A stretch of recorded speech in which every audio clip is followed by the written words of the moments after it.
that opening, huh? Yeah. Very professional sounding. The show is going to be a letdown after that opening. I got news for everybody. It's Loveline. I'm Adam Carolla. That is Dr. Drew over there. Phone number 1-800-LOVE-191. Fax number 310-854-4455. Dr. Drew is a board-certified physician and addiction medicine specialist. And what do you know? The Man Show's on right now. The fabulous Comedy Central. The first episode or second? How dare you? How dare you? This is the fourth episode. Oh, my God. It's been that long. I'm sorry. Maybe the fifth. No, the fourth. Yeah. Is this the Rosie O'Donnell one? That's the one I want to see. I don't know if Rosie gets trapped in the well this episode. Yeah, I think she does. Oh. Yes. Oh, listen. Actually, I don't want to give it away because it's a hot breaking news story. It is a breaking news story. Yeah. Speaking of breaking news, I'm doing that Big Brother show starting on Thursday. Yeah. How's that go? What do you do? You don't know? You still don't know? Why don't they tell you what you do? They told me. No, they told me. Oh, and then they told you you can't talk about it? Kind of. Yeah. I always get really insulted when people tell me I can't talk about something. No, it's not that I can't talk about it. It's humiliating. Yeah. You don't wish to talk about it. It's that I think it will take form with time. I see. You know what I'm saying? Well, see, here's the deal. You know Network TV, right? You remember your little thing with, what was his name from Three's Company? Yeah, John Ritter. Hey, stand up and say this. Say it. Yeah. Okay. Yeah, I did this horrible, Ordinary Extraordinary. It was called, this very bad pilot from some guys, Elemento Productions, I think it was. It was some pilot they're trying to sell to CBS or something a couple of years ago. I just want to get out there and get my hands dirty, feet wet, see what it feels like before I start commenting on what it is I'm doing or not doing.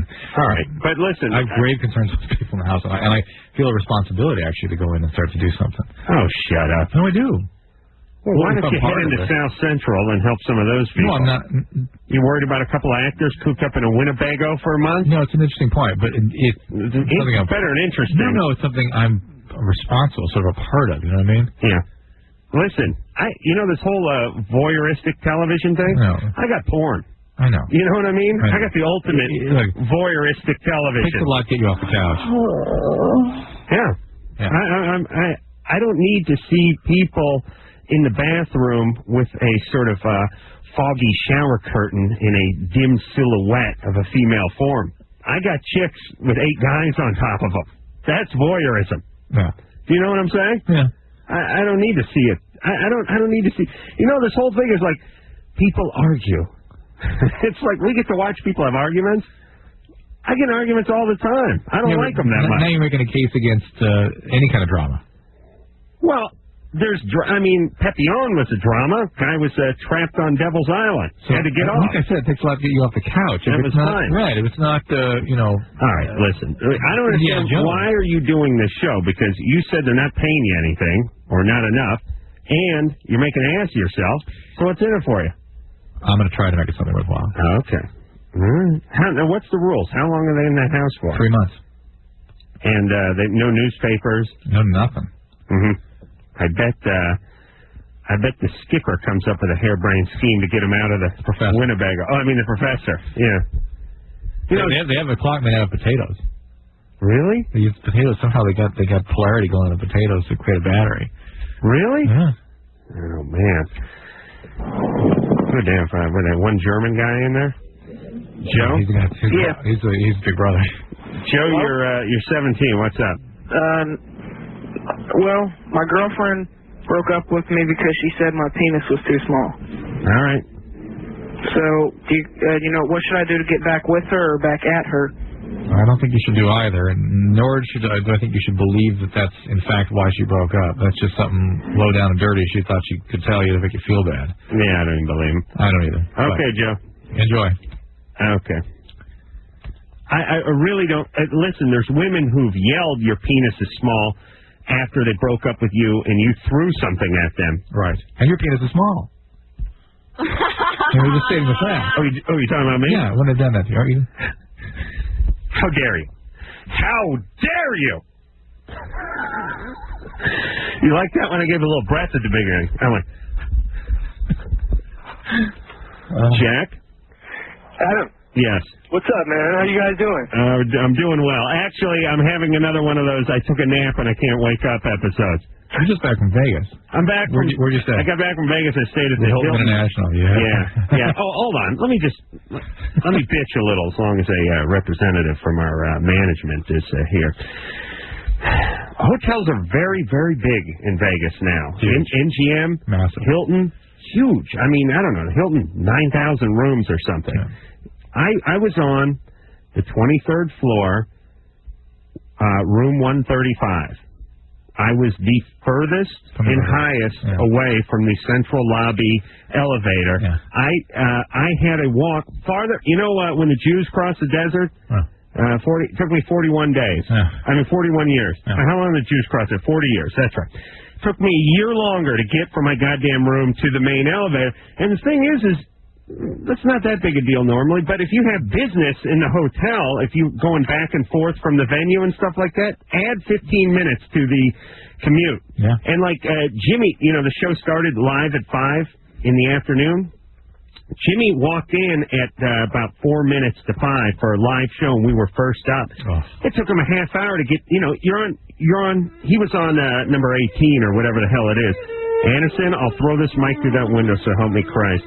Here's my point. If you're arranging something like this, don't put the talent as far as you can possibly put them from the venue. Do you know what I'm saying? Why? What is that? Is there strategy or is there no strategy? I couldn't have been further away.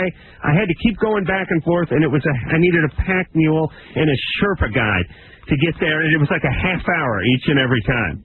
It was just the biggest pain in the ass ever, and I don't know what our management is doing about these kind of things, but we decided they were very inept. Very inept. Ben Stein's driving around a free Cadillac. Was he there? I can't get a pair of Levi's. Was he there? No. Oh, I see, in real life. Yeah, in real life. This is real life. Yeah. Where's all the freebies? Where's the sweets? Where's all the good stuff? All right. No sweet stuff, the furthest corner of the place. All right. I'm done bitching. Jack? Sorry, man. It's hard living the good life, huh? Oh, my God. Do you know how many cows? First off, I wear fine Italian loafers. Oh, my God. And it's hard to walk in them. They're very fashionable. They look great, but it's hard to walk in those fine Italian loafers I wear. Walking down down and there's not much padding in that carpeting. And now you got people ripping your stuff off? Oh. The X show? Oh, that show. No talent whatsoever, Adam. Oh, they started to model themselves after you? I have no idea. I will heckle for you, man. All right, Jack, what's going on, pal? All right. My real question was not about the heroin. It was 2 years ago, I dropped 3 tabs. The only time I did it. And it messes with your brain, right? You dropped 3 tabs of acid? All at once? Yeah. Well, the first one... it didn't kick in, so, I just took 2 more. Oh, boy. All right. Well, I haven't done anything since. Yeah, you're fine. What about shrooms, though? No, you could be fine. It doesn't have to cause any long-term consequences just having had that experience. You okay, generally? Yeah, I'm all right. All right. Hey, Adam. Yeah, hold on. I'm making out with the dog saying. What's that, boy? Tommy's trapped in the well? No, kill your neighbor. Oh, kill your neighbor? Yeah, son of Sam. Was that the guy I talked to? All right, hey, Jack, we're done. How can I intern for you, dude? How can you what? Be an intern at the Man Show. I'll tell you what I need. I don't need any help at the Man Show, but I need you to go with me on appearances and carry me from my room to the venue upon your back. That's what I need, because I blew out a knee trying to make it from my room over to the venue. And then here's the real trouble. You get drunk later on in the evening, and you're doomed. I had to stop and take a leak halfway down. I took a leak, I vomited, and I had to rehydrate. Was it in your uterine receptacle, the ice machine? When I crap in an ice machine, and one day I will, as God is my witness, I will have completed the trilogy. I've thrown up in an ice machine in Tijuana. I've urinated in an ice machine in Orange County. And when I make number 2 in an ice machine, and God knows where, could be in your town. Yeah. I will have completed the trilogy. And the only reason I haven't done it yet is I will think I'll have nothing left to live for. You know what I mean? Like, when people retire and they say they die 6 months later? Yeah. Or when their spouse dies and they go. That's you. The day I take that Duke in the ice machine, I may go just hours later. Maybe from the beating that the security is giving me. A few other people. Now, to be fair to me, I didn't urinate into the ice. Oh, you didn't? Oh, no. I urinated into the drain below the ice receptacle. The story is now somehow not quite as glamorous. But in Tijuana, I chucked right into the ice because the technology, surprisingly enough, it isn't what it is here in the States. They have a different kind of ice machine, old school ice. Yeah. That's right. Danielle? Yeah? You're 18. Yes, I am. What's up? I'm just started dating this guy about a month ago, and we used to work together, and he recently just left, but I have a feeling I can't trust him because every time I want to go over to his house, he never lets me. Because his girlfriend's there, or his wife, or something. He has an ex-wife. He could have a crappy place, and, he could be embarrassed. Then why didn't he say so? I was only in there once. Hold on. At 12:30 at night. Part of having a crappy place and being embarrassed is not when they say anything about it. Was it a crappy place? No, it was actually very nice. Okay. Yeah. And he drives a really nice car, but I don't know, because I really like this guy, and everybody at work tells me not to date him because he's a total freak, and he's a loser, and he's into pot and everything. How old is he? He's 20. And he has an ex-wife already? Yeah. What's a nice car? IROC Z? No, a Mitsubishi Galant. I think it's like a 99 or something. Ooh. Still smells new. All right, yeah, well, the guy has an ex-wife at 20. Probably not a great sign. Yeah. And he doesn't want you to come over, but you did come over there once. Yeah, but he made me wait outside for 20 minutes before he let me in. Maybe he's got some sort of hydroponic pot farm or something in there. And what when he said wait outside for 20 minutes, I got to go in there and herd the sheep. What did he tell you when he came back out? He's like, he just told me they had to go inside and take care of something. Yeah, that doesn't sound good. That sounds a little spooky. Why are you into... Put the hooker back in the fridge. Yeah, why are you into losers? I don't know why. And so I just something attracts me to him. And so you're always into losers?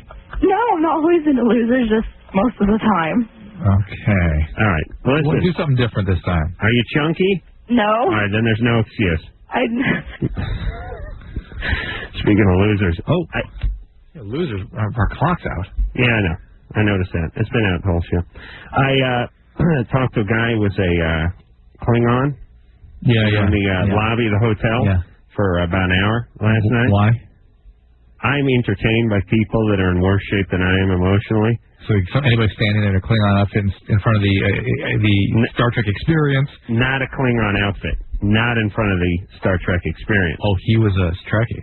He was a Trekkie. Oh, boy. He attended all the conventions. He was wearing a Klingon shirt. I spoke to him. I asked him if he said he brought his uniform and was parading around in it yesterday. No convention, no special occasion, just packs the Klingon uniform. So I told him to ask him if he had any pictures. He said in his room, and he headed up and got it. Of him? Apparently his room was somewhere near the planet Earth. So he was back in a mere 10 minutes with a full scrapbook of conventions and him in Klingon outfits that we stood right in the middle of the casino and went through it. It was great. Then another one of his Klingon compadres came over, and guy was probably late 30s. Jimmy asked him if he's still living at home. He said yes, with his mom. Jimmy asked him if he was a virgin. He said just once. Oh. With a big gal. Yeah. Maybe that's what causes them to go that way. Not the big gal, just the fact that they've not had adequate release. Certainly not a happy one. Let me explain how this stuff works for all the guys. It's not coincidence. Guys, think about the guys you went to high school or college with that got a lot of tail. Magically, not into anything. Not into any kind of clubs, not into the Spanish club, not into speech and debate. Take the energy and put it somewhere. Yep, it's like, hey, I got 15 hours free each day. I ain't getting nothing. I ain't hanging out with any women. I'm not chasing any. I got a big open window. Gotta find a way to feel okay. Gonna fill it with Klingons. That's the way forward. Yeah, so the less tail you get, the more chance you have of becoming a Klingon. And these guys go around the country. And then he pulled out stuff from his scrapbook. He has stuff in his garage that he built, transporter units. Oh, my God. Oh, yeah. Yeah. What if we could harness that energy? We need a political cause for these people. Yeah. Yeah, I'm fascinated by stuff other people are fascinated by. And even if I'm not fascinated by what they're fascinated by, I'm fascinated that they're fascinated. Who has this kind of energy? I saw Star Trek once when I was 9, labeled it a turd, and moved on to Sheriff John. Engineer Bill, real TV show. Real TV show. Star Trek looked bad to me when I was 10 years old. It really did. I can't understand it. Oh, the guy made a life out of it. He was more into being a Klingon than I am into being a comedian. Lisa? Oh, that's not hard to do. And funnier, I might add. Hello? Yeah, you're 35. Yes. And my boyfriend is married, and I was just wondering if he's having an affair with me in order for his wife to find out about it. He's having an affair because he can. Because he can? Guys are not that... Why do you... Yeah, guys don't work that way. They don't plot. You women have affairs. To make somebody mad. Well, that's why Get someone mad or jealous. Guys have affairs because they're drunk, they have erections, or they can. Oh. Yeah. You let them. Not to say that they're not responsible, but you shouldn't assume that because he's married and having an affair, he feels the damn thing. He doesn't. So you don't think he... So it's just because he can, not that I mean anything to him? Or... Well, you may mean something, but it doesn't. That doesn't mean anything. He's not going to be able to step up the way you need him to. Oh. Okay. Well, how long have you been carrying on with him? Probably like 9 months. Has he been saying that he's going to leave his wife? No, he said that he wouldn't because he has children and so.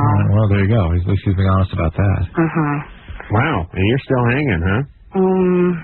Well, I mean, I'm not really ready for like a serious relationship of my own, so. No kidding. I guess it kind of works out both ways. At 35, did you just have relationships that ended badly? Yeah, I was married, but my husband passed away. What happened?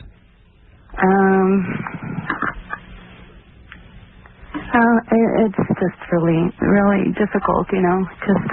Was it drugs and alcohol? No. How old was he? He was 35. And it was some sort of medical condition? Yeah, you know, he just got, he got sick. He took his own life. Okay, suicide. He was not using alcohol or drugs? No. At all? Well, did he have a terminal condition? No. He was depressed. He just depressed. He didn't get sick. He didn't have terminal cancer and then kill himself. He just killed himself. Yes. Oh boy. Just to highlight, I mean, 20% of people with depression kill themselves. 20%. He was sick, but I don't know if it was, you know, classified as a depression, but he was mentally sick. Oh boy. Yeah. All right. Well, listen, I can see you not wanting to get involved in anything for a little while. Right. You don't feel responsible for him, do you? Not anymore. No. Okay. You did, though, huh? Yeah. How could you not? Yeah. Well, what do you mean? What was that big question mark over your head? I mean, he had a mental illness. She didn't cause it, and she knew but he was being cared for, and it went out of control. What's she going to do? Well, I don't know if he was being cared for, and who knows what she could have done. And your mate kills themselves. That's a little bit of a commentary on you too. I'm surprised you said that because it not really. I mean, somebody has a severe depression. Not in reality, but you gotta feel it. You'd feel it. It feels awful. You should be able to do something. You gotta feel somewhat copable. You should be able to have done something, but the reality is people can't. That's the point. No, but since when is reality an issue? Well, we're supposed to. So here's what I'm saying. Here's the two things. If your wife or husband kills themselves, or your son or daughter kills themselves, or your patient as a therapist kills himself, you're going to feel somewhat connected to that, or somewhat responsible. It's your kid, especially if your kid. One of your kids killed themselves. Well, you feel responsible in some way. But then you sort of, until the kid's independent, you are responsible. Well, I'm not saying he eats Legos when he's 8.5. I'm talking about as an adult. You'd understand he had a depression, he had an illness, he still killed himself. You'd wish you would have done something. Right. So I took this huge nap today, right? Yeah. And I was on my back, and I got one of the best erections of my life. What does that mean? I mean, it was just like reaching for the ceiling fan. It was great. And I woke up and I was looking at it and I thought, wow, this is a great erection, I thought. And I thought, I wasn't thinking about sex. I wasn't dreaming about sex. I was just taking a nap and I got this great erection. And then I thought to myself, you know, everyone gets an erection when they're asleep, or for me, especially when I'm taking a nap, and then I thought, it's not sex. I really like napping. I'm getting an erection over napping. You know, I'm being actually sexually stimulated by napping. Yeah. The act of napping. Yeah. Well, wait a minute, Anderson. You're something blood down in my Watch chin. out. Easy, Tiger. Oh, I swear to God. And then people can do that and get excited, you know, over feet. They can get excited. The erections like that, you had about every 48 minutes when you were 17. Yeah. Oh, yeah. Now it's once in a decade. I know. Wasted. Completely wasted. Thank God I'm accustomed to urinating in the sink, because there's no way that thing would have made it into the toilet. No way. I would have leaked all over the curtain. All right, we're going to take ourselves a little break. When we come back, we'll speak to Mike. His doctor said that smoking pot caused him to be bipolar. I want to know if that's possible. You want that one or do you want this one? Derek, who's 15. Could the chlorine in the pool turn his penis red? All right, that's better. After this. Yeah. Oh, yeah. Loveline. I'm Adam Carolla. That is Dr. Drew. Phone number 1-800-LOVE-191. And let's pop back on the phones, see what America's doing. Elizabeth. Hi. You're 16. What's up? Okay, the problem is my boyfriend is far, far away right now, and I'm absolutely in love with this guy. Where is he? He's in England. How old is he? He's 18. How long has he He turned been 18 today, actually. How long has he been gone? He's been gone for 3 weeks. All right. What's he doing in England? His parents are Air Force, so he moved over there with them. For good? He'll be back for college in the fall. Okay. But my problem is that I'm having some serious, commitment issues here. I'm driven by hormones. I have the functioning mind of a guy. I think with my hormones here. But he's so far away, and I absolutely love this guy, and I want to spend forever with him. I mean, we've talked about this. We're both cool with, forever. We want our lives to be one from now on. Yeah, everyone's cool with the concept of forever when they're 16. The problem is the forever part. Well, see, no, I want the same thing, but I just don't want right now. Elizabeth? Yeah? Honest enough. That's a perfectly healthy place to be. Yeah, don't be ashamed of that. That's right. That's where you are. But should I still try and stay, friends with him? Because he's planning on coming and, staying with me during college. During college? Where's he coming to college? Well, he's coming, right down, 5 hours away from me. Yeah, he and won't. since his parents are in England, he has nowhere to go. Where's he going to school? Virginia Tech. Yeah, but he's going to live on campus. 5 hours away, might as well be back in England. Yeah. You're 17. He's going to drive 5 hours every weekend to come stay with you. Yeah, no, this is over. This is over, Elizabeth. It's normal for your age, for life circumstance to prevent these forever relationships from really being forever. And they shouldn't be forever. You're 16. You need to get to know who you are with other people, and that's fine. Maybe when you're both through college, you can reconnect or something. All right? Okay. When you're done being a young slut, then maybe you guys get back together. Okay, thanks, Adam. That's really encouraging. All right. Well, you sound fine, Elizabeth. Yes, you're young, you're healthy, you're in full effect. All right, I love the show, guys. Thank you very much. And Adam, she did say that her dad was in Israel. No, that one. Well, let's hear it. Here it is. Where's your dad? My dad's in Israel. Sarah, what's your dad doing in Israel? What's my dad doing in Israel? Let's do that again. She said Israel. Yeah. She ended with an M. I got to give her that, but she started with the is. Here it is. Hear it again. Where's your dad? My dad's in Israel. Sarah, what's your dad doing in Israel? What's my dad doing in Israel?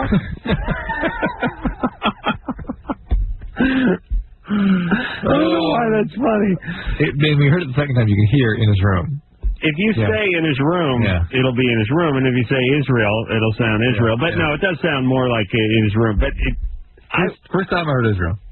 You heard Israel too? Yeah. Oh yeah, Israel. Yeah. Well, listen, we have a show where people say "hello," so you never know. And listen, it's like doing the show, even though we're speaking to English-speaking people, you still have to do your best to kind of piece together the sentences. Oh yeah. It's America. It's America, baby. Justin? Oh, my gosh. Yeah. It is great to be on the phone with you guys. I've been trying to get a hold of you for 2 weeks. Hey, let me say this, too, real quick, all you liberal types out there who want a billion different languages to be taught in every school. Listen, you crackpots. We can barely understand each other as it is. You don't want people to learn English in school. We've had people learning English already. It's not really working out. Yeah. You want them learning 150 other different languages? This place is going to be total chaos in a matter of years. Yeah. Please, how dare you? That drives me insane. Because somebody says, hey, we should teach English in schools, and some a-hole's got a problem with that. What the hell is that? What's wrong with everybody? And how come people can't just yell at these people and tell them to go back to the asshole they crawled out of, namely their own country? Well, part of it is we came from this liberal tradition the last 30 years. You can say that because you had hippie parents. You can see through all this. Oh, it's total nonsense. Listen, everybody, please listen. You are here because your country is a dump. That's why you're here. Just everyone close your eyes for 1 second. Let's see. You're here and we're not there. Okay? And you know why you're here and we're not there? Because here is much better than there. That's why you came here. Now, here's our plan. Not to turn here into you're there. Because you're there is a dump. So please, let's not fight with that. And you guys shouldn't be complaining either. Because then you're not going to have anywhere to go. Your country sucks. Now this country sucks. Where are you going? The moon? Please, we'll do the driving. It's as if you said, my house is dangerous, my house is a fire hazard, it's falling apart, can I please come to your beautiful home? And then I come into your beautiful home and I go, okay, I got some changes I'd like to make. It makes you feel uncomfortable. Wait a minute, remember your house? Your house is falling apart. Remember that? It's got rats and roaches, it's on fire half the time. That's your house. Don't worry, we'll handle our house. You should just go in the guest room and take a nap. That's what I'm going to say. And that's the platform I'm going to run on.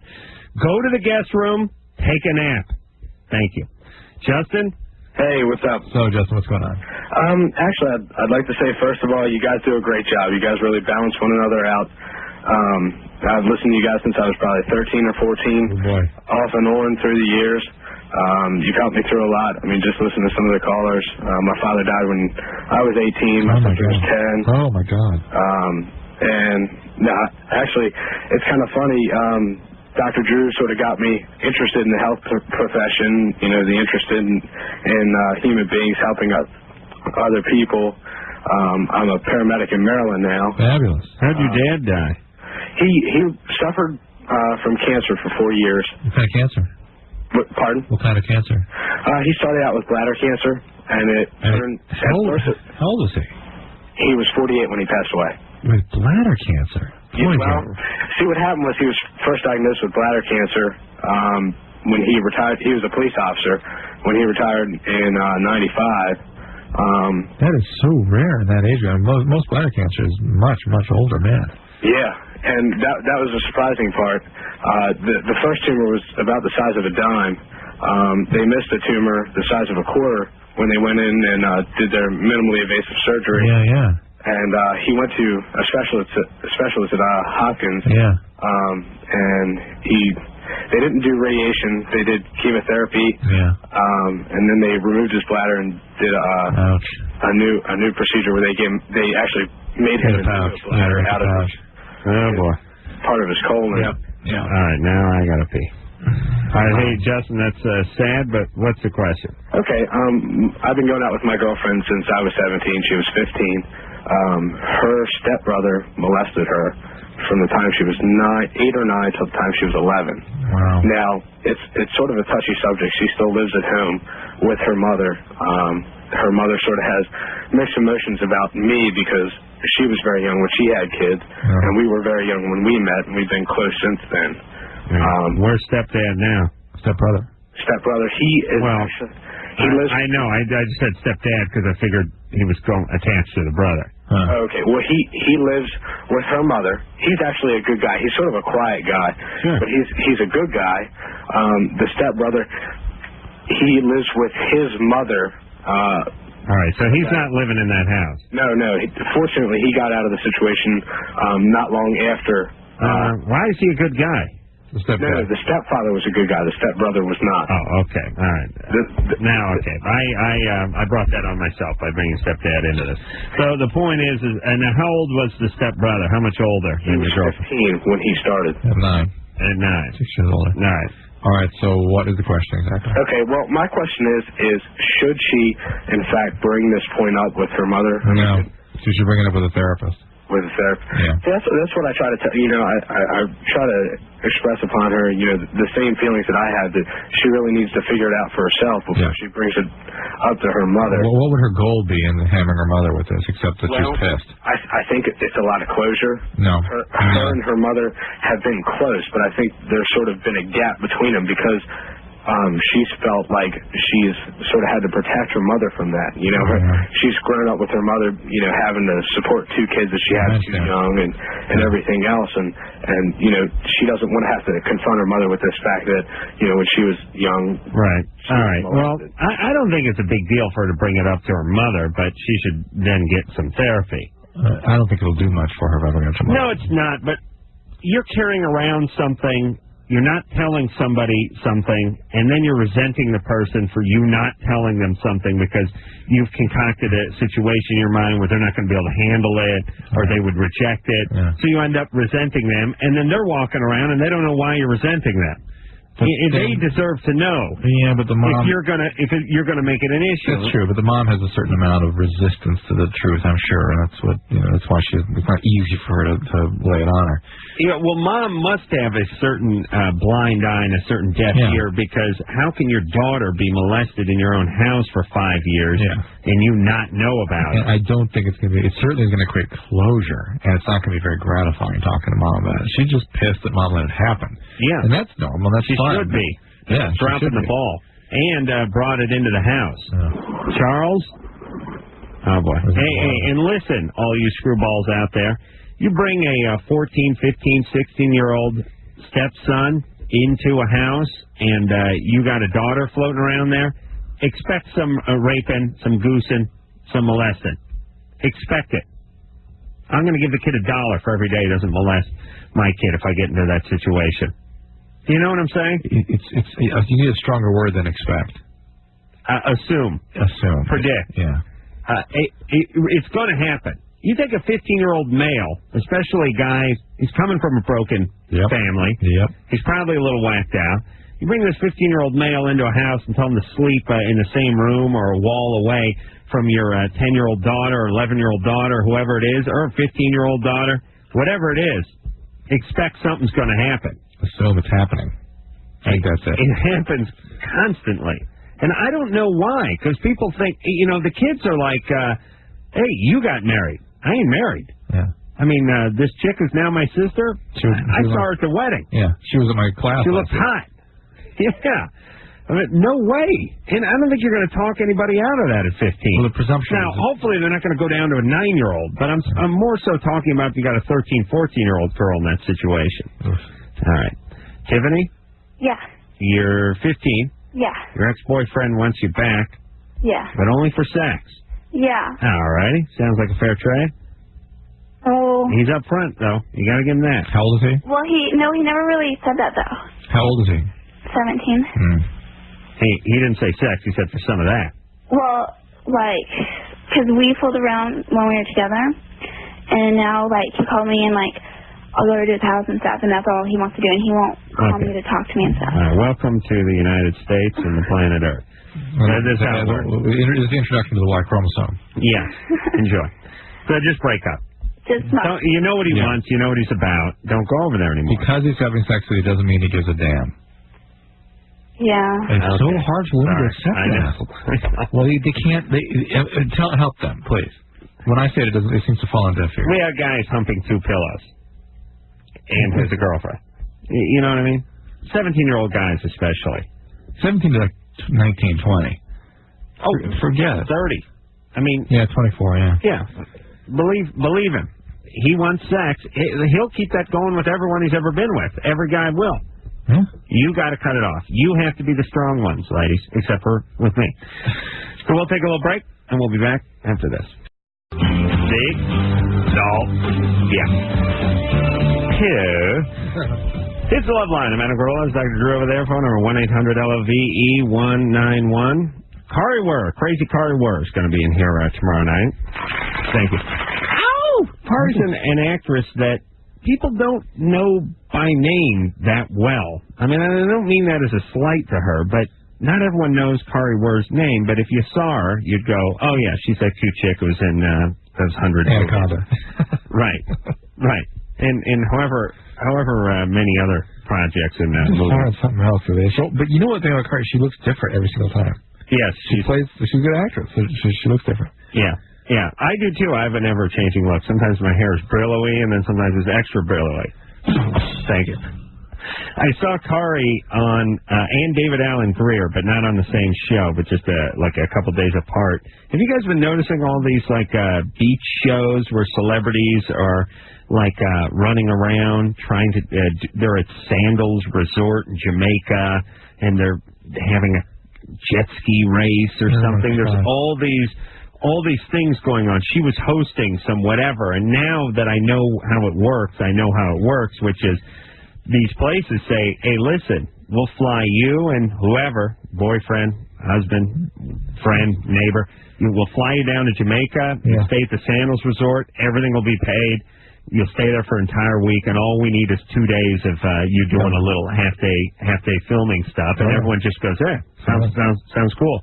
And they go down and do it, and then they have, I guess the producers cut a deal with these resorts or whatever, and now they have a show that they didn't have to really pay anybody for, and the resort has a commercial for the resort, and everyone's happy. Meanwhile, I get to see David Allen Greer on a jet ski. Yeah, just saw him in Rocky and Bullwinkle over the weekend. How was that, Rocky and Bullwinkle? Bad? Not bad. Not good. Missed some opportunities. You know what I mean? There's so much. There was a couple of really clever things where I laughed out loud. I thought, God, if it only been a lot of that. How, you know what I mean? So you're saying you laughed, and you said, if only there was a lot more of those parts where I laughed in the movie. But the rest Let me write that down. But I may make a movie. Because there was tons of opportunity for clever stuff. It just was sort of not taken. And how was David Allen Greer? He was his usual self. Which is good. Which is good. Yeah. And how did they get a guy like De Niro in that movie? How does that work? Everybody in Hollywood did a cameo in that film. Yeah, how does it work? You know how it works? Here's how it works. I thought about friend's the producer. Anderson, you may want to listen up here, because I know you're in a movie. Friend's the producer. Okay, Drew? No. I need you to shut up. Here's how this works. De Niro, I suspect De Niro's a little insane. I really do. I think he's nuts. And I think the reason he doesn't do any of these talk shows, you know, Leno or Letterman and all that kind of stuff, the reason he rarely does any of that stuff is because he's insane. Not because he's just some sort of reclusive genius. I think he's nuts. But here's how it works. I'm so scared. Oh! I think the way it works is this. I think somebody says, we got a film. We should take the budget for the money that we're going to pay the actors and some of the special effects and everything. We'll give it all to De Niro. We'll give De Niro like $15 million, and we'll tell him it's only going to be like 6 days' work. So we'll give all this money to De Niro. Okay, good. Now we got De Niro signed on. Now De Niro signed on.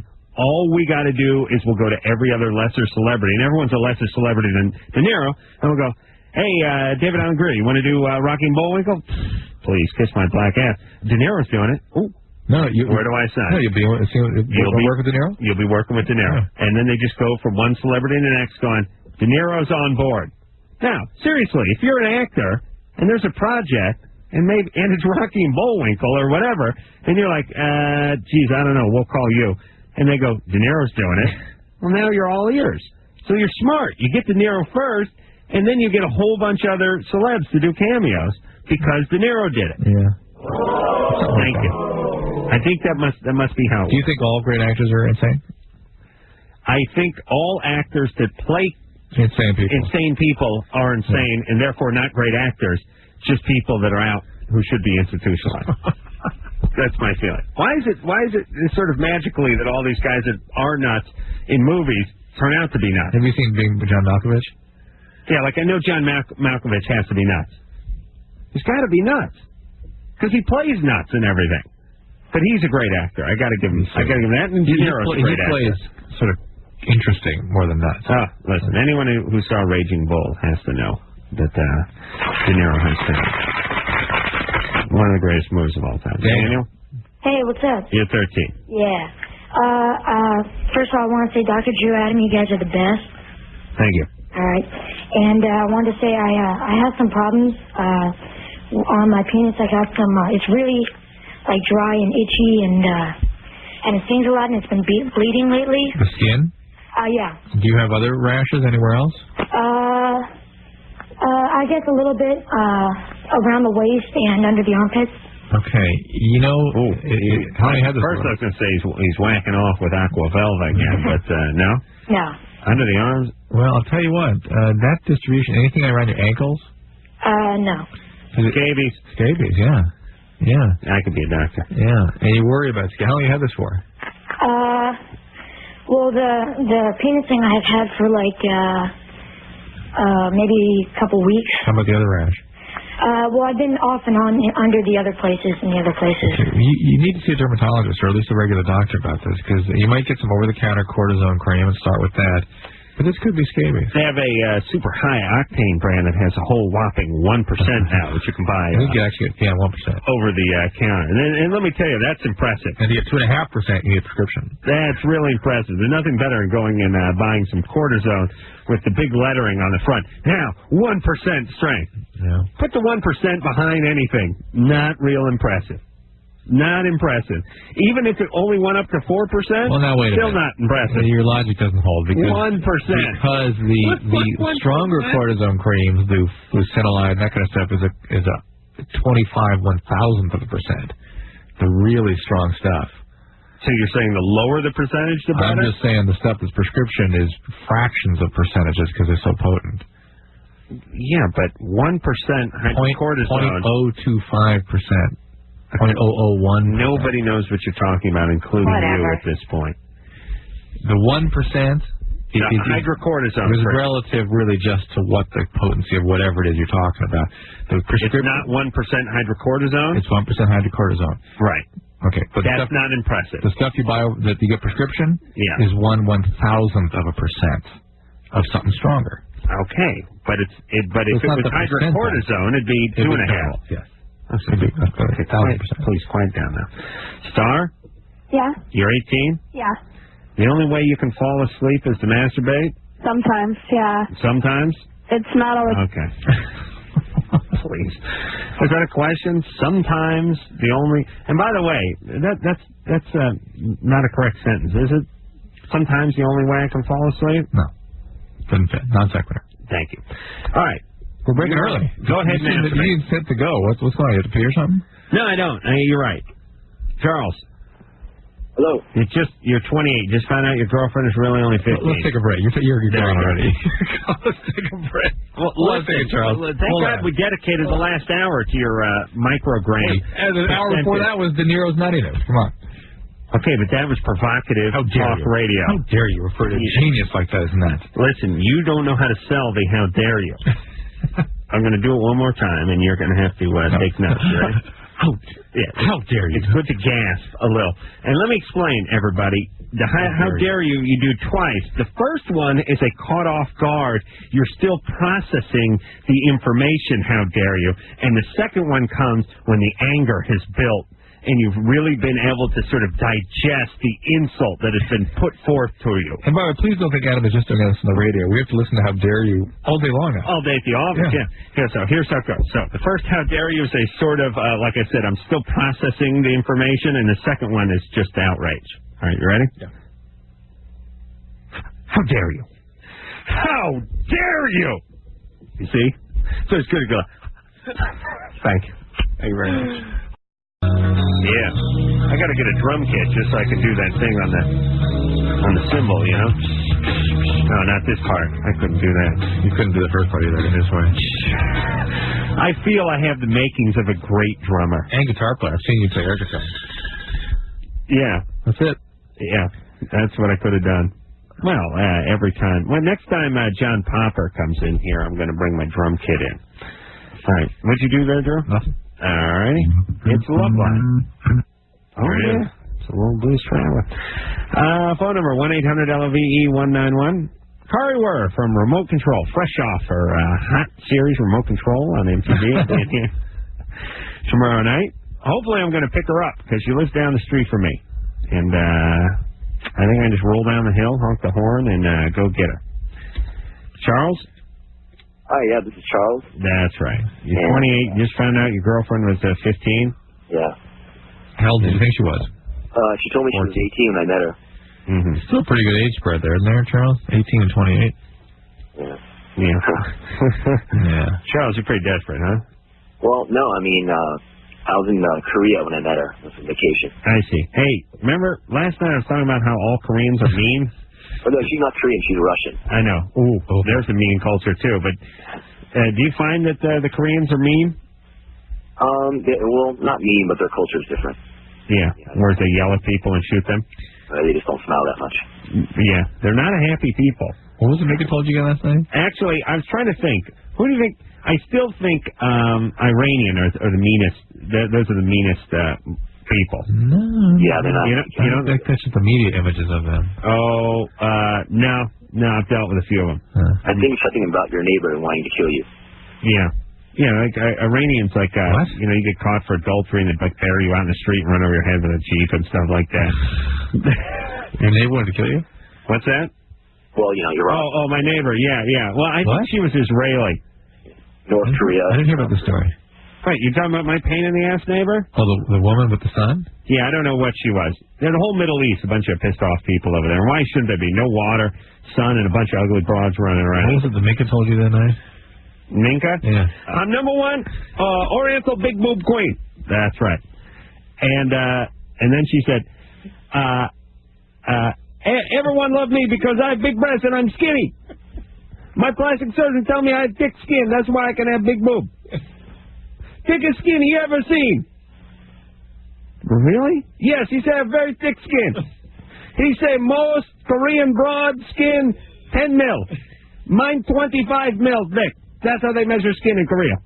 It's great. Hey, Charles? Yeah. All right, so people in Korea don't smile too much. No. But what do they got to smile about if you think about it? Yeah, I mean, North Korea wants to take them over. Right. Never since Minka left. The country's been in mourning. All right, so you found out your girlfriend in the... Where were you over there, in the service? No, I was vacationing. I'm a writer, freelance writer. I see. What do you write for? Travel journals. Oh, I see. Hey, would you agree with me when I say that most writers are whack jobs? No. Yeah. They're screwed up people. Right? Writers? Yeah. What? They're amongst the most screwed up people. Kind of writing? Any kind. The journalist. He's a journalist. Well, travel journals maybe not, but you know, creative writing. That's what I consider creative. Yeah, definitely creative writing. So, what's artists? Creative writers. What do you do? Like soul on $25 a day? No, just like the art of different countries, and I just was getting soul. Okay. So the point is you guys have a 15-year-old white chick, right? Yeah. And you're 28 from Minsk, and you should know better, right? Yeah. And how'd you find out she was 15? She told me after we stayed 3 days together. Okay. And I met her parents. Her parents didn't tell me how old their daughter was. Okay. Well, you got to break up. Okay. I know you're disappointed, but... Yeah, I mean, she's a really nice person. She's a great girl. Yeah, she's a great girl. Little girl. She's a great little... Great. She'll make a fine 10th grader next year. Okay? I'll tell you, when she gets in that 10th grade, she's really going to blossom. All right? All right, Charles? What if I kept in contact and then, you know, maybe 5 years down the road? Hold on a second. You sicken me. Remember what I was talking about with writers? They're all whack jobs. And historically, think about some of these writers. Dylan Thomas, Hemingway. All pieces of work. All of them. Think about them. Charles, come on, buddy. He's 28. Down the road when you're 31 and she's 17 and a half? That down the road, or how far down the road we going? And listen. I don't know. You know, you just... Okay, but listen, Charles, what's up that you can't get chicks? Again, I get plenty of them, actually. All right, good. She's just a nice person, you know, and married this one. 3 great days with her. So if you're just married. I know, but really, I mean, here's what I want to say. You can't meet quality women. You know what I mean? Yeah. I mean, you're one decent date away from a quality 23-year-old chick. You really are. And there's got to be a part of you that's semi-desperate. And listen to me, y'all. People always do that. They get real individual about stuff. She's a dynamite 15-year-old? Yeah. You don't know this 15-year-old? Yeah. Yeah, she's 15. She just got her braces off. She looks hot. Yeah. She's going for her learner's permit next year. It's going to be great. She gets her own wheels. She doesn't have to, her dad doesn't have to drop her off to my apartment so I can bang the bejesus out of her for 3 days and 3 nights. Listen, everybody. The day some decent-looking 25-year-old with a job and her head screwed on half straight comes into your life, you're done with this one. You know what I mean? Yeah. All these guys that are madly in love, think about it. You can't get anything else. That's what you should focus on. Not clinging on to the one you're not supposed to have with 2 hands, but figuring out why it is you can't get anybody else. That's what you got to focus on. John? Yeah. You're 18. Yeah. I do acid a lot, like almost every day. Wow. And every day? Yeah. Wow. Like at school and stuff, during 6th period, I drop a couple. A couple? Yeah. Wow. About 5. No, you don't do 5. Well, I've been selling it, so my tolerance has been going up. Yeah, he's right. Their tolerance will go up. You do it every day. What? Yeah. What kind of buzz do you get after 5 tabs? I don't know, I trip hard and just can't go to sleep. And I was just wondering what the effect on it will be. No negative effect. You'll be fine. Sean, what do you think? Well, you'll be able to sell drugs for almost the rest of your life. Yeah. Even he'll lose capacity for that. He keeps going at this pace. Oh, really? Yeah. Yeah. And another thing, last night the chick called in and said that she gets a gram for $100 of coke. Yeah. I get a 8-ball, which is 3.5 for $80. So. Yeah, I know. I was outraged. Yeah. John, make money off of her. John, the acid will damage your brain. Already has. Yeah, he already sounds like Victor Hugo. Who's the guy who? I'm trying to think of who the guy who played the Hunchback. Yeah, Quasimodo. Yeah, Victor Hugo. Look that up, Anderson. Boris, no. Yeah, he already got he already sounds like the sidekick to a mad professor. Right. Yeah. Igor.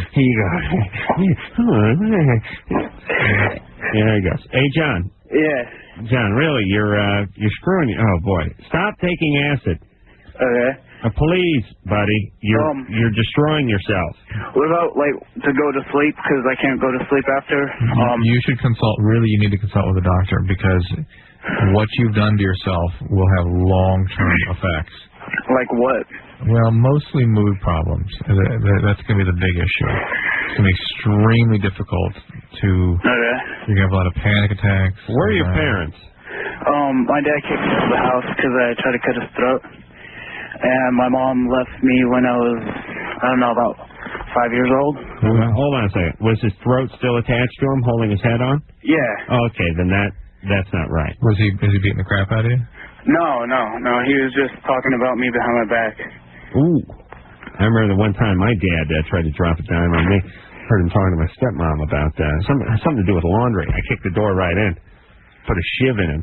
Is he your biological father? Yeah. Yeah. Hey, John. Yeah.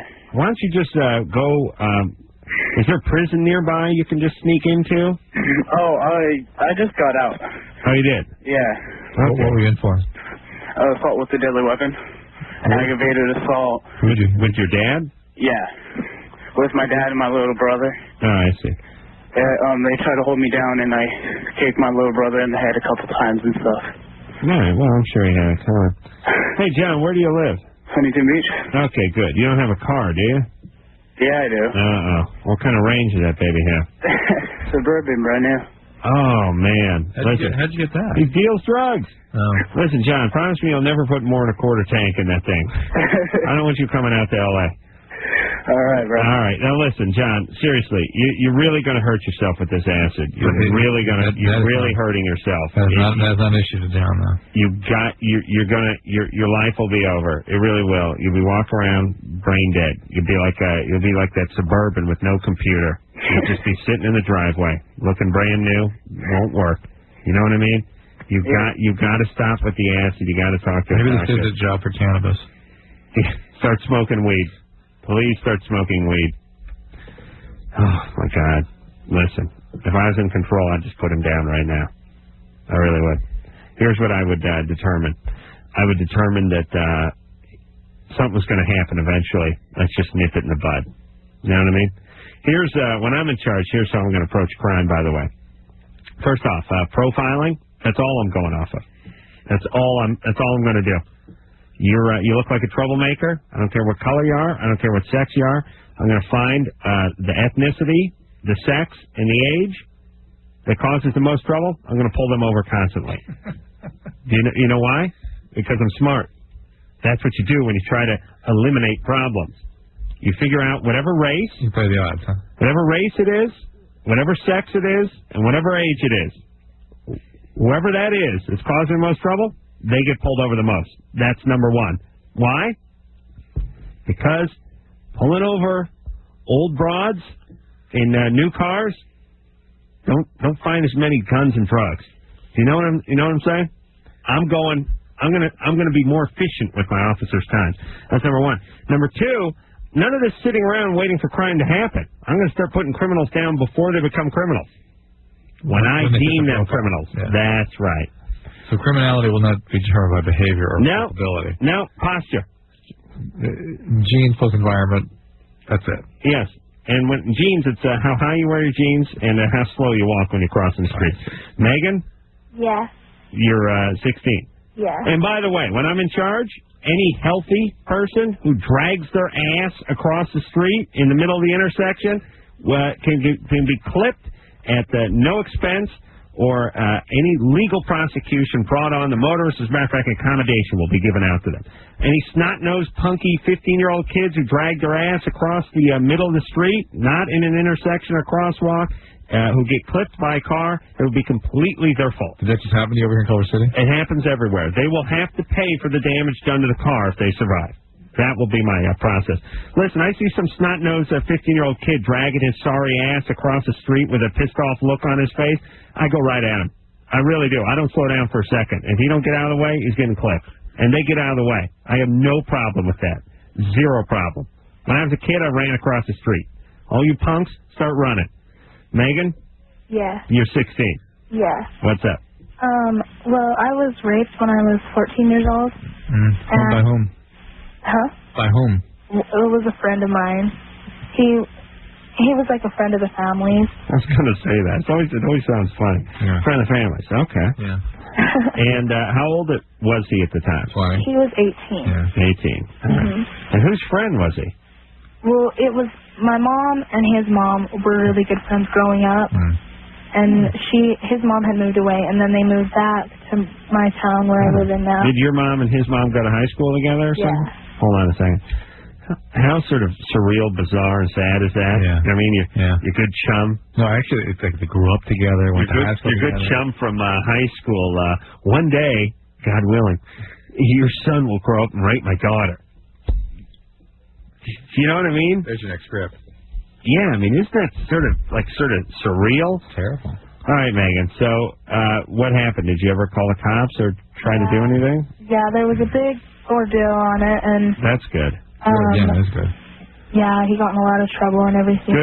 Good. You're healthy. You stood up. Yeah, and I have a boyfriend now, and he moved to my town when we were 15 years old, and we started dating then. And he doesn't know about what's going on. And he's kind of been leaning towards the sex still, and I really, really am not ready to have sex. What happened with the rape? I mean, were you dating this guy? No. Was it a violent rape? Yes. Did you have any treatment for it? Well, I'm still in counseling Good. now. Megan, that's fine. I think you should tell your boyfriend. I think I should too, and my mom thinks I should, and I've talked to my mom about it, and What did your hold on a second. How's your mom, by the way, with her best friend now? They're still friends. It didn't affect their friendship, and I didn't. Adam, when you have kids, we'll be best buddies. Your mother's a woman of strong convictions. Yeah. I like that. She's not going to let a little rape come between her and a good high school child. I didn't want to tell my mom because I didn't want them to be torn apart. Of course not. You feel responsible. I know. But that's like this. The adults are responsible here. That's the point. Yeah. Where were they, and where were you, and how did this happen? He was watching me and my little brother. His mom had went out for the evening. He was a babysitter. And he was watching us.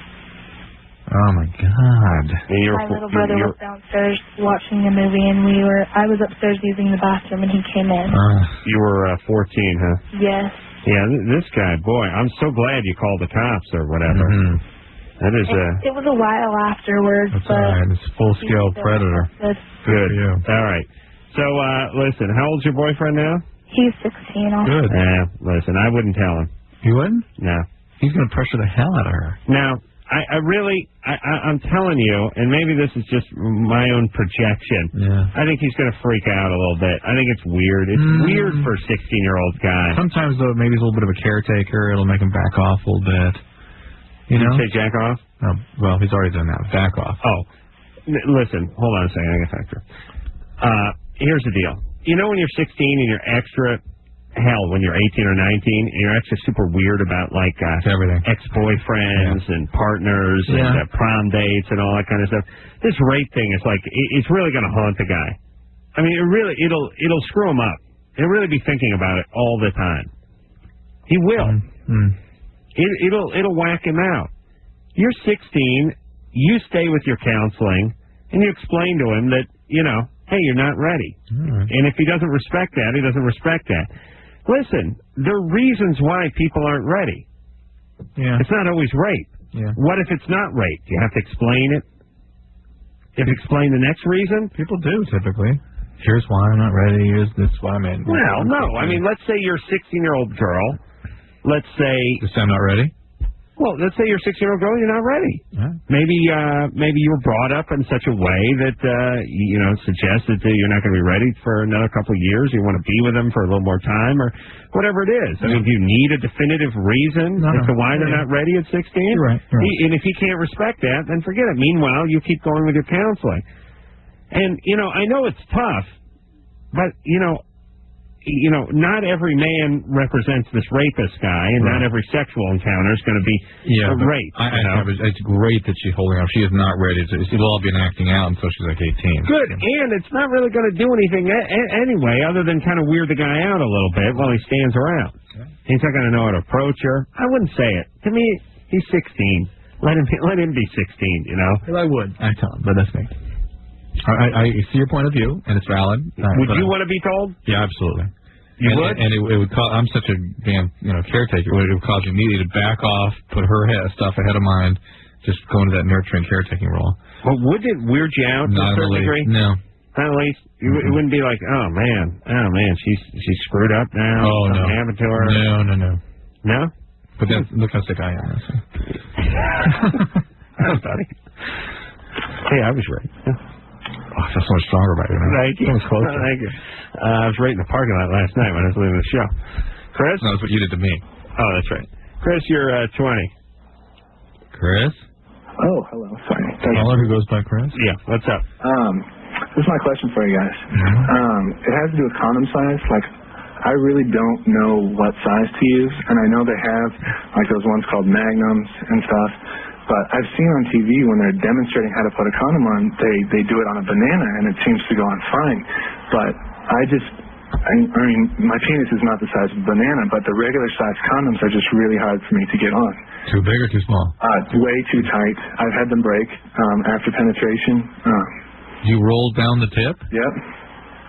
Well, get the Magnum. I mean, but does this happen to, I don't know. I'm a big boy.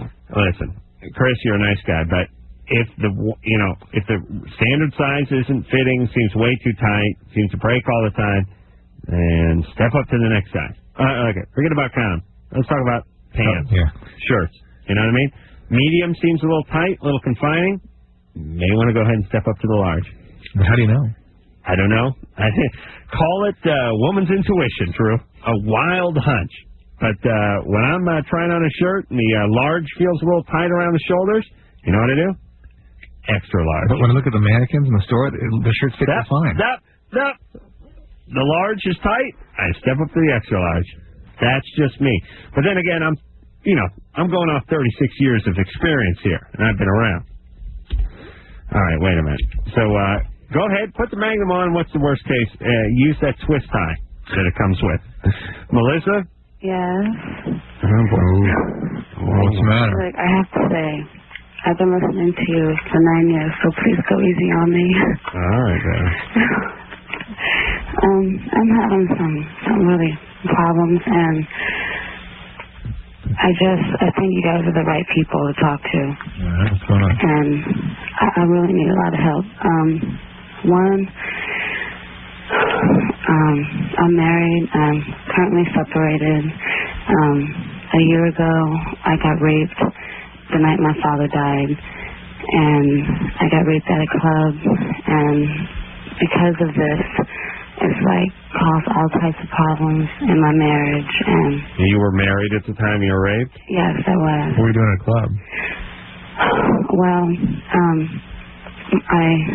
my father was sick, and that morning he told us that he was ready to die and he was tired of being in pain, and I kind of knew that night he was going to die, and I didn't want to be home to see it because I'm real close to my father. When did you go out with your husband? Well, my husband was back east. I came with my daughter to come visit my dad the last few days that I had with him. And, okay. You know, got the picture. All right. Hold on a second. Let me talk to you. First off, what's your dad, like Navajo Indian? No, I'm going to die tonight. This is it. You know what I mean? That's something out of the movies. I don't think people make that call. Number two, you go across country to visit your dying dad. He says he's going to die that night, so you go out clubbing? Yeah. There's a lot going on here. You can just feel it, can't you? Oh, yeah. All right. So what kind of club? It was a hip-hop club in Huntington Beach. I see. It's very upscale. And what happened? How did the rape happen? Well, I was walking to the bathroom. I was drinking, and I got really nauseous, and I needed to go to the bathroom to puke. So I asked whoever was next to me if they could direct me to the restroom, and I walked to the restroom, and I saw a security guard standing right there, and the bathroom door was wide open. So I just walked straight into the stall, and then that's when it happened. Oh, I see. I'm sorry? Something missing from the story, but okay. Okay, security guard was there, the bathroom door was wide open, you walked in, and then you were raped. Yeah, he slipped right in my stall, and it happened really quick. Where was the security guard? He was right by the door. Oh, it was right there. Was it a men's room? No, it was a woman's room. And I believe there was women. I couldn't really see. Who knows what happened? You were loaded. Come on. You didn't cry out or anything? No. See, first of all, I don't really drink a lot. I drink once in a while, and I drink wine, and that was all I had. I had like maybe 3 glasses of Vincent. So do you think you were drugged? Well, that's just the thing. How many times were you raped before this? None. 0? 0. Molested? No. Huh? No. Physical abuse? Oh, yeah. Oh, yeah. Yeah. There you go. Yeah. Well, okay. By your dad? Oh, no. By my first love. Not my first love, but my daughter's father. Your daughter's father? Yeah, I was young. What about that? What about your dad? My dad was cool. He never raised his hand to you. Well, I always got whoopings, but it was like just Okay, whooping and beating. No, I got my dad. Melissa, my dad kicked my butt. Your dad kicked your butt. That's called a beating. Yeah. That's called a beating. All right, we had a feeling your dad kicked your butt. But I mean, it wasn't like. No, I know. You had it coming. You shouldn't have spilled that milk. Yeah, he had a temper. Yes. Okay. That's okay. So let me give you your life here. Okay. Your dad gave you a lot of beatings and had a temper. Yeah. You then became attracted to your first love, who magically and coincidentally had a temper and gave you beatings too. Magically. And then all that sort of lined you up for this rape. Not the actual rape part, but the part where there was a security guard standing by the door. You were getting raped in the woman's room, and you couldn't go second time in one show. I'm being raped! Help! You know what? Thank you. You know what? The crazy thing is that normally I would have knocked the guy down, or I would have fought him. I would have kicked his butt. But for some reason, I couldn't move. I couldn't speak. I couldn't. I know, but that's part of being beat on your whole life. Yeah. Hey, listen. Let me tell you, I ain't never been beat while I'm unconscious. Okay, I'm not that type of person. That's not happened to me. I'm very, I've had fights, but. Listen, I can hold my own. Yeah, you can hold your own so well that you got raped 5 feet away from a security guard and couldn't alert him. That's right. And you want to know the other thing? Touche. I guess you want made to a know point there. That's right. The thing was, Yeah. is that 8 days after I was raped, somebody else was raped at that club. All right. Well, this guy was a predator. He was hanging around there. But see, that's not my problem. He knew who to pick. All right, let's take a break here. Where are we going to go? All right. Hold on. All right. This business of whooping versus beating, I'm sorry, there's no difference. I don't even know. Whooping, I thought whooping was just black for beating. It's a lot of people use whooping as a way of defending against the reality that parents are abusive. Whooping doesn't sound great. Beating sounds worse. Spanking sounds better than whooping. I go spanking, whooping, beating, and then killing. That'd be the last one. No. Spanking, whooping, beating, maiming, killing. There it is. That's the chronology of it. We'll take a little break. We'll get back with the sad and confused Melissa after this. Yeah. Loveline. Madam Carolla, text over there. Phone number 1-800-LV-191. All right, let's get back to the phones here and speak to Melissa. Melissa? Mm-hmm. All right. So you're at a club. Your dad beat you. He died. What's your nationality? Puerto Rican. Puerto Rican. And where'd you grow up? New York? The streets of L.A. Really? Yeah. I thought we didn't have Puerto Ricans here. Very few. Yeah. I'm hard to find. How do the Mexicans treat the Puerto Ricans? Not very kindly. Really? I know everyone thinks white people are the only racists. They have like the market corner on racism. Well, I tell you, these Latino guys. Yeah. The Mexicans, they hate the El Salvadorians, and the Salvadorians, they don't like the Nicaraguans. Yeah. And it's all a big mess over there. Yeah, oh, yeah. Yeah, Puerto Ricans don't like the Nicaraguans. Well, Puerto Ricans usually feud with the Cubans and Dominicans. Right. And it's funny, to white people, it's all one big Mexican. I know. We have no idea. We have zero idea. We don't think, wait, why are those two Mexican guys fine? One guy's from Dominican Republic, the other guy's from El Salvador. Isn't that the same place? Yeah. You know what's even funnier? Huh. Is that white people always say white. They never say, like, Irish or Dutch or French or... Oh, and not only that, we deal with that all the time here. We ask them where their ancestors from, and they say Downey. Yeah. All right, so, Melissa, so your dad died, you got raped in a club, and now your marriage is suffering. Oh, yes. Yeah. And I think he's my soulmate. Yeah, sure. No, I mean, really. Hold on, did you say cellmate or soulmate? Soul. Oh, I see. That's different. I asked for him, and he came. I see. And you asked Satan for him, and he showed up?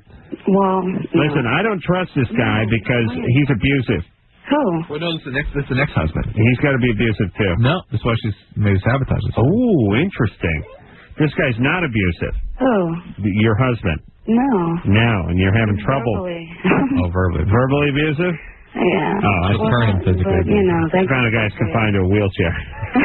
He's just verbally abusive. It's both. I'm very vicious with my tongue also. I understand. I've been lashing out at men. Yeah. I've been looking towards women. Right. And looking toward women? Well, yeah, literally. Hey, you got kids, right? 3. Oh, 3. For Christ's sake. Hey, you want to know why Puerto Rico's a mess? Easy. Please. Oh, you got 3 kids in your whack job. Well, what? Listen. Look. Hey, you look. What are you gonna? What's happening with these 3 kids? And how are they gonna turn out? Really good. Oh yeah, they're great. Yeah. Hey. Your parents think they did a great job with you too. Well, no, but I'm doing my best with my kids. My kids are very smart. Where are they right now? They're sleeping. Okay. Well, my 2 kids, my husband, he has my baby. How old's the baby? A year. Why does he have a 1-year-old? I'm sorry? Why does he have it? Because the other 2 aren't from him, and... Wait, Melissa, 1-year-old away from mom. That's not doing you don't even know what it's doing to me. Melissa, that's not... I'm sorry, but that's troublesome. Oh. That's not... I'm doing a great job. I'm thinking about going back just because of my baby, but... All right, that's not... I'm doing a great job, Melissa. I'm not even there. You're thinking about going back. Oh, you mean with him? There's problems at home. Oh, baby. Good. Okay. My kids. Okay. Can you be sterilized, number 1? If I'm having any more kids? Yes. My husband wants me to have like 7 more. Oh, my God. What is he? He's Puerto Rican, too, right? No, he's black and white. He's mixed. Oh, my God. This is a disaster over here. 7 more But kids. he's a great father, and we have it good with him. Okay. Well, then go back. Make a stable home with him. I'm not happy, and since this, I won't. Hey, I don't like commit. Okay. You listen to me. I'm going to give you 15 seconds, and then I'm hanging up. It's going to be the most important 15 seconds of your life. You understand? Yep. You're not happy with him. You're never going to be happy with anybody. It's not him. It's you. I'm happy. Shut up. Your dad was abusive. Your life is a mess. No. Shut up. You have 3 kids now. You're going to screw those kids up worse than you got screwed up. No. Shut up. You get some therapy. You read some books. You take care of your own ass. And God help you don't screw up those kids. And stop having kids, by the way. Stop it. All of you. Stop it. Want to know why this world is going the direction it's going? It's because the Melissas of the world got 3 kids. With 7 more on the way. I think he was counting those 3. I think he just wants 4 more. She said 7 more. Stop having kids, you screwed up bastards. Amen. Jesus Christ. And listen, anybody who's involved with anything, stop what you're doing. This has to be your number 1 cause. Oh, you pussy politicians out there. How come this is never talked about? This is it. This is the only problem. This is the only problem. This is it. It's the only problem that we have facing this country. Kids are being raised by chaotic Melissa and her screwed up hubby. That's it. That's the only problem. That's crime. That's drugs. That's unemployment. That's education. That's pollution. It's all of it. It's all of it. That's it. You just got to go to the nest. That's all.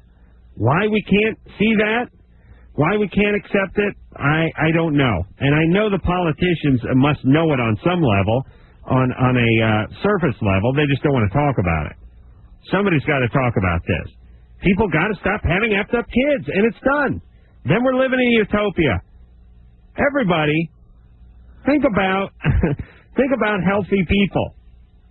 And then realize no more locks on doors, no more car alarms, no more insurance fraud, no more dumping toxic waste into the rivers, no more anything.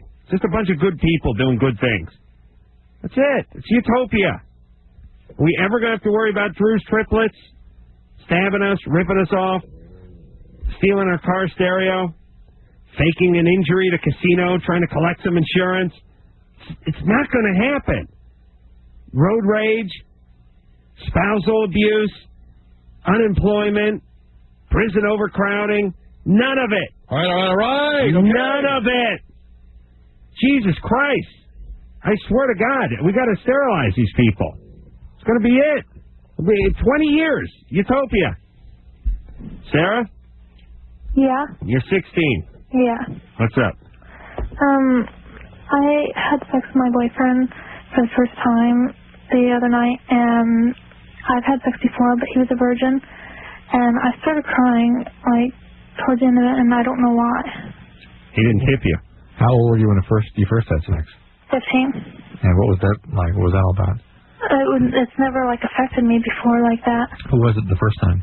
Huh? Who was it the first time? My ex-boyfriend. And how old was he? He was 17. And how old's your current boyfriend? He's 16. All right. Same age. And how do you feel about him? I like him. How was the first sexual encounter you had? I don't know. Normal, I guess. Huh? Was it a good experience? Yeah. All right, so the first time you had sex was good. Mhm. Second time you had sex was all right, and you start crying. Well, yeah. Yeah, maybe it's not as good as you're sort of trying to force yourself to believe. I don't know why I started crying. Women can do that. Yeah, but here's what I hear from most older women, and when they look back at their 15, 16-year-old experiences, is that they numbed themselves up. They felt the way they were supposed to. They did whatever they had to do in order to have sex, which was usually suppressing a lot of feeling about not feeling okay about it, about wondering why they were doing this, about being overwhelmed by the intimacy. It felt fine. I don't know why I started crying. Well, maybe because he came in 3 minutes. Did you hear anything I just said, though? Huh? care. Do you understand what I'm saying? He doesn't care. Yeah. Listen, Sarah. Yeah. Everything good in your life? Huh? Okay. Yeah. Did your dad die or anything? No. No. Okay. Everything's happy? This is that. I'm denying my feelings. Oh, who cares? Listen, a woman can start crying at any moment, depending on where her menstrual. Yeah, but I've heard this a lot of times, though, from women who are older, saying, "Oh my God, I feel so bad about myself for having done it. I just numbed myself up because it was what I was supposed to do, or something I wanted to do." I haven't heard that much of that. Talk to kids. I don't talk to who? Anybody. How dare you? How? Okay, no, you're right. You're right about that one. But the only reason I don't talk to people is because I don't like people. I didn't ask for an explanation. I just stated a fact. Oh, okay. Yeah. Unless they're flying airplanes, then you're okay. You know anyone who's flying a model airplane? You talk to them. Oh, yes. I'm going out Wednesday flying that model airplane. Just imagine all the guys with sort of baseball caps on, kind of plaid work shirts, open with the sweatpants on, and the shirt hanging out over the belly. Let me tell you the kind of guys who fly the model airplanes. They're the guys who wear the baseball caps with the ones with the sort of foam rubber front on them. Yeah. I don't know what that is. It's mesh on the back. It's cheap. And it's Anderson. Listen, Anderson tries to tell me about 15 things a week. It's usually 14 of them I already know. It's foam rubber on the front. It's a weird. It's like a weird trucker's hat. It's like a regular baseball hat is $6. Yeah. This is $4.99. Yeah. And it's made out of Dacron, Stainron, and all it does is smell and get weird. It doesn't. There's not a natural fiber in it. It's always panels of different color too, right? Yeah, it's just a big thing of foam in the front. It's a baseball hat, but it's like a weird. It's dome of foam. Yes, it's not made out of cotton or anything. It's all synthetic. Then they got themselves a shirt. Usually a shirt that says making bacon. No. Let's see. B-47 Flying Fortress, Northrop, 1948. There's a little discussion on kind of airplane. Just so you know they're in an airplane. Then generic tennis shoes.